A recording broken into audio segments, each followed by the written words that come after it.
went on the Sunday talkies to explain the administration's position on those horsebound Border Patrol agents who were alleged to have mistreated Haitian migrants, the so-called whipping. Yes.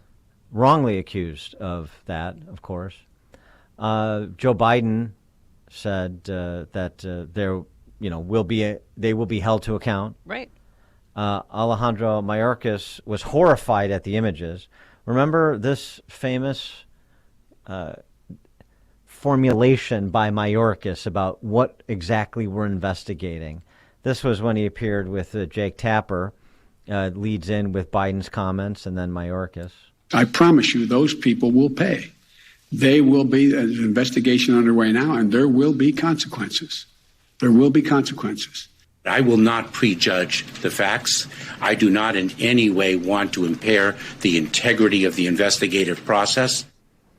But, Mr. Secretary, you also said that the images, quote, horrified us. How can DHS claim to have an independent investigation into these Border Patrol agents when the president says, quote, those people will pay, and you say the images horrified us?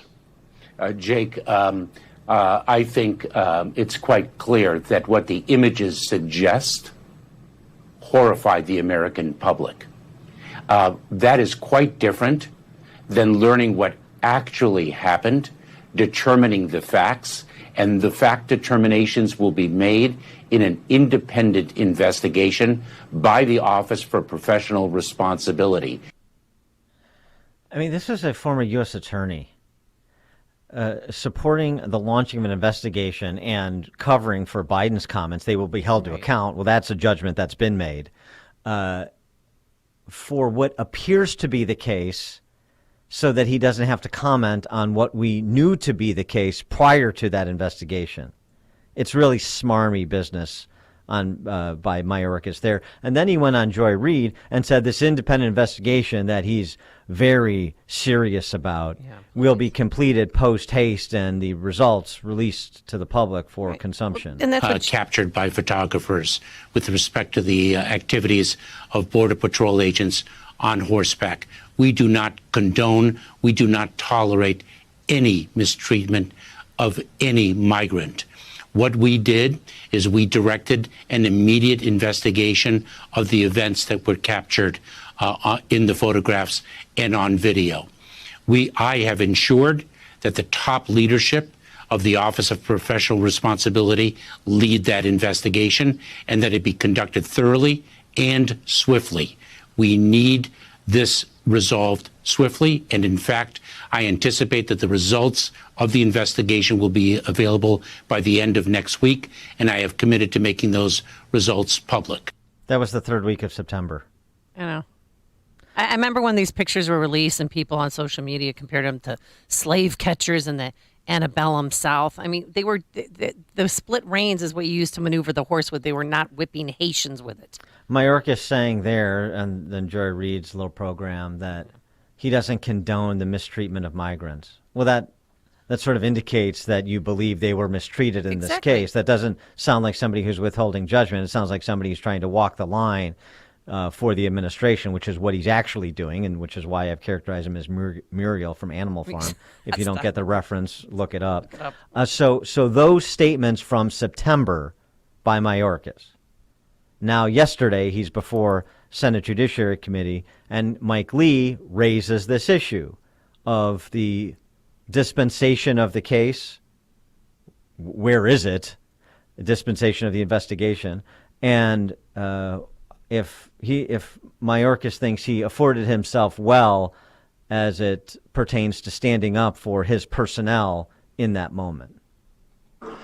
What about the issue with your Border Patrol agents recently being accused by some folks in the media of whipping illegal immigrants, when in fact they were not? Why on earth did you not defend them? I mean, has no one in your entire department ever become aware of how one uses split reins when riding a horse? Oh, Senator, let me say two things. Number one, I put 100% into my work, and I'm incredibly proud to do so. That's number one. Number two, I stand with the men and women of our department through and through, and I will not prejudge facts before. Did you defend them when they were being attacked for whipping people, which they were not? Senator, what I said quite clearly is that the independent investigation will determine the facts, and those facts will drive the outcome. Okay. Nothing less and nothing more. Your response and your failure to defend them then and now is nothing short of morale crushing. If you want to maintain or obtain operational control of the border, which you do not now have, this is not a way to get there. Not to mention, now you have this cloud hanging over those Border Patrol agents for the last 2 months when you were very clear in your language, Mr. Mayorkas, that this would be done a week after you were on the Tapper and Joy Reid shows. And also, too, they took away the horses, and anyone who's ever been with Border Patrol agents, that's part of, they need to do their job. They have to have those horses because the terrain is so marshy down there because you're by the Rio Grande. For more on this, we're pleased to be joined by Josh Mandel. He's a United States Marine Corps veteran, Special Intelligence, and he is a Republican candidate for U.S. Senate in Ohio, this running to replace the retiring Rob Portman. Josh Mandel, thanks for joining us. Appreciate it. Hey, guys. Good to be on. Mayorkas gave himself an A for effort with his administration of Homeland Security so far. How would you grade him based on what he said to Mike Lee and just in general? Listen, Mike Lee is one of my favorite senators. I'm going there to be an ally and really to be reinforcements for him. And I think Senator Lee did a great job of questioning him and holding his feet to the fire. Listen, the issue is bigger than this specific moment, this specific situation. The issue is in this country. The left, they're done with and sick of innocent until proven guilty. And like that is a principle of American justice of our system, is that the presumption of innocence. And what the left does is they throw that out the window and they prosecute people in the court of public opinion. You see it, you've seen it time and time again with a lot of these police shootings where police were doing their job and defending themselves, but the left did everything they could, aided by the media, to publicly prosecute cops. And in this case, you see the same thing with Border Patrol agents. And listen, I've been down there. I've been on the Rio Grande. I've done tours of the border with the Border Patrol, and it's a hairy neighborhood. It's a very difficult job to do, and we should always be giving our Border Patrol agents the benefit of the doubt.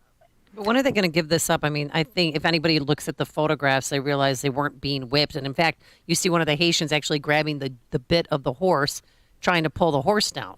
I mean, do you think, since they dug in their heels so much that they can't admit that they're wrong? I think that's a big part of it. But let's ask a bigger question.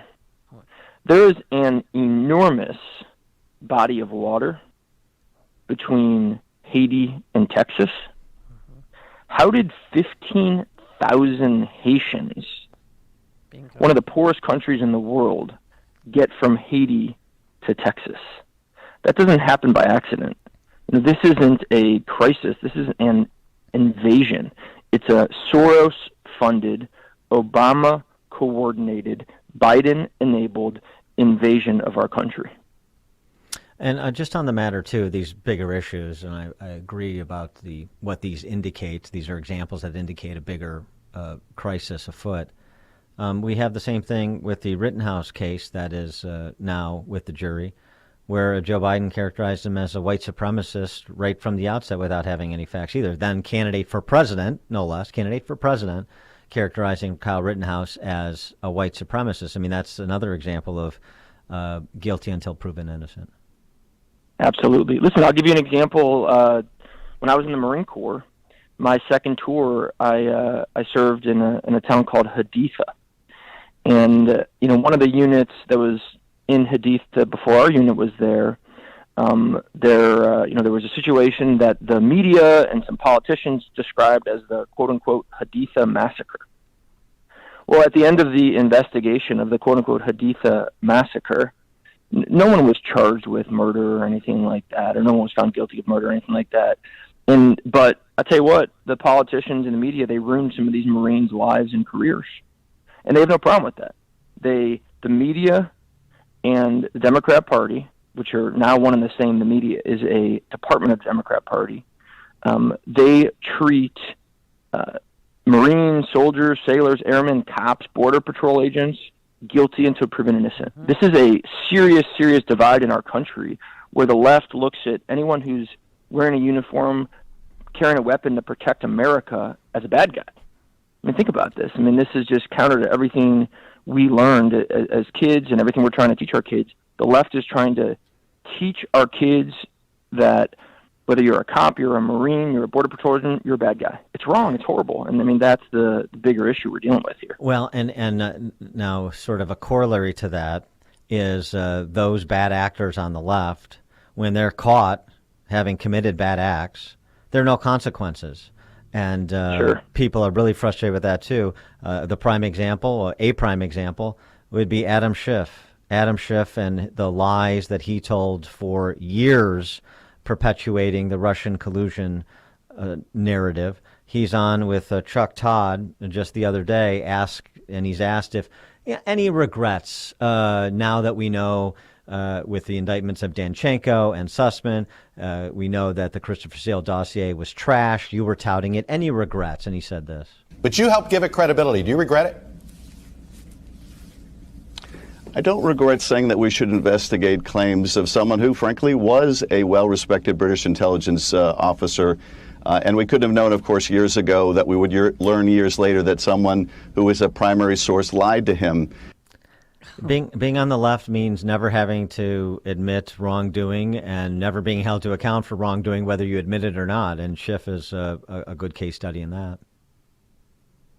Schiff is a perfect case study in that. And unfortunately, the mainstream media, the corporate media, they cover for them. My guess is if you kept playing that clip that Chuck Todd moved on to another question and didn't hold his feet to the fire. Oh, yeah. Oh, no, of course. That's good enough. I just had to ask the question. I didn't mean to ruffle any feathers. I mean, that's the approach, right? Just had to check the box. Yeah, exactly. Exactly. That's where this is at. And this has real implications. Adam Schiff is a hack politician. We can get over hack politicians. But when it comes to agencies like the FBI, with the massive law enforcement power it has, as it pertains to Jim Comey and Andrew McCabe's bad acts, or as it pertains to Merrick Garland's slippery statements when he testified about targeting parents at school board meetings, then you're starting to get into real dangerous waters in terms of the future of a free society, because people understandably lose faith in these institutions in which we're supposed to have faith. You better believe it. In my campaign here in Ohio for U.S. Senate, I've been speaking at school board meetings to try to defend and have the backs of the moms and dads who are trying to stop the mask mandates, the critical race theory, the teaching kids they could pick their genders and all this crazy stuff. I got kicked out of a school board meeting for just having the backs of these moms and dads. Uh-oh. And you're a domestic total terrorist. Violation. Well, no, that's exactly it. So they kicked me out in total violation of their school board rules and total violation of the First Amendment to the Constitution. But to your point about Merrick Garland and calling parents domestic terrorists, this school board president would not have felt empowered to do that, to trample on my First Amendment rights, to violate their own board rules, were it not for the Attorney General of the United States giving them cover. Yep. And, it's a dangerous environment that the Biden administration has created, where they've made moms and dads and cops and Marines and Border Patrol agents out to be the bad guys. He is Josh Mandel. He's a United States Marine Corps veteran, Special Intelligence. He's also a Republican candidate for U.S. Senate in Ohio to replace the retiring Rob Portman. You can get more information on his campaign at joshmandel.com. Josh, thanks for joining us. Appreciate it. Thanks, guys. Thanks. We'll tell all our friends in Ohio to vote for you. And he joined us on our turnkey.pro answer line. You're listening to Chicago's Morning Answer with Dan Proft and Amy Jacobson on AM 560. The Answer. One of the things we have learned in the past year, technology is a must. You must have good data and cell service inside your building. Do you have bad service? Let's fix that. This is Kelly Piles. My company is PC Net Services. We fix that bad data and cellular connection inside your building and stop the complaints. It's not as complicated as you might think, but it does make a difference. We work with all major cellular carriers and data communications companies across the nation. We can improve your cellular and data signal in your building with every carrier.